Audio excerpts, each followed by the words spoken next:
বংশৰদেউ, আপুনি আমাৰ কথা চিন্তা কৰিব নালাগে। দেশৰ স্বাৰ্থৰ বাবে আপুনি এতিয়াই ইয়াৰ পৰা পলাই যাওক।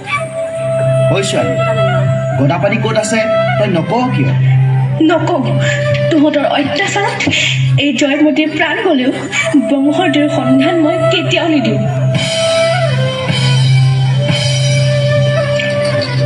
আইদেউ, আপোনাৰ ত্যাগৰ বিনিময়ত আমি আজি জয়মতী চিনেমাখনৰ শ্বুটিং সম্পূৰ্ণ কৰিলোঁ। আমি আপোনাৰ ওচৰত চিৰকৃতজ্ঞ।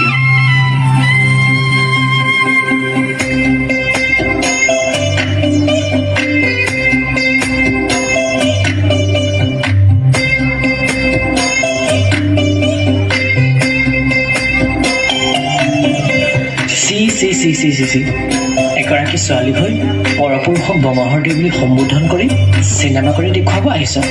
আজিৰ পৰা তই বৰ ঘৰত প্ৰৱেশ কৰিব নোৱাৰ।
সমাজত তাই এজনী ছোৱালী হ'ল পৰপুৰুষক বংশৰদেউ বুলি সম্বোধন কৰিছে, অভিনয় কৰিছে।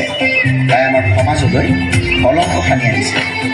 তাইক ঘাটে পানীয়ে নিষেধ কৰা হয় আৰু তাইক যাতে কোনেও বিয়া নকৰায়, আৰু যোন পুৰুষে তাইক বিয়া কৰাব তেওঁকো আমাৰ সমাজৰ পৰা এঘৰীয়া কৰা হয়।